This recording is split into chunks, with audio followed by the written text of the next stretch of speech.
Ballerina cappuccina. Mi mi mi mi. È la moglie di Cappuccino assassino. उस आदमी ने बस एक पल के लिए मास्क को देखा। उसे मरते दम तक भी यह एहसास नहीं हुआ कि उस मास्क के पीछे असल में एक जोकर छिपा हुआ था। इसके बाद जोकर उस आदमी की लाश को घसीटकर कमरे में ले गया। फिर उसने दरवाजा बंद किया और सिर बाहर निकालकर अगले शिकार का इंतजार करने लगा। कुछ ही देर में एक जोड़ा वहां से गुजरा। वे दीवार पर लगे अलग अलग मास्क देखकर आकर्षित हो गए। आदमी पास जाकर ध्यान से देखने ही वाला था, लेकिन उसे जरा भी अंदाजा नहीं था कि खतरा धीरे धीरे उसकी ओर बढ़ रहा है। खुशकिस्मती से आखिरी पल में उसकी गर्लफ्रेंड ने उसे खींचकर पीछे कर लिया, जिससे एक बड़ा हादसा टल गया। लेकिन जोकर उन्हें छोड़ने के मूड में नहीं था। वह चुपचाप दोनों के पीछे पीछे चल पड़ा। उसी शाम वह जोड़ा नाव पर कुर्सियों पर बैठा वेनिस के खूबसूरत नजारों का आनंद ले रहा था। तभी अचानक जोकर उनके सामने आ गया। महिला सवाल पूछने के लिए आगे बढ़ने ही वाली थी कि जोकर ने अचानक उन पर हमला कर दिया।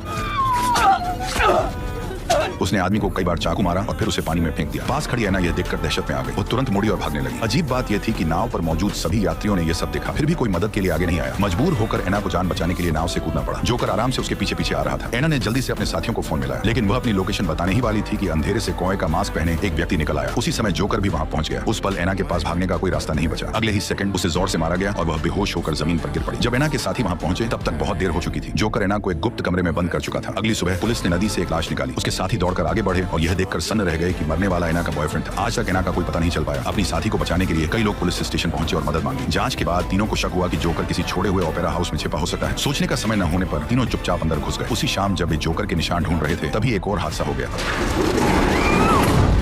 यह सब भी जोकर की ही चाल थी। जोकर को भागने की तैयारी करते देख लीसा बिना सोचे समझे उसके पीछे दौड़ पड़ी, लेकिन उसे यह अंदाजा नहीं था कि वह पहले ही जोकर के जाल में फंस चुकी थी।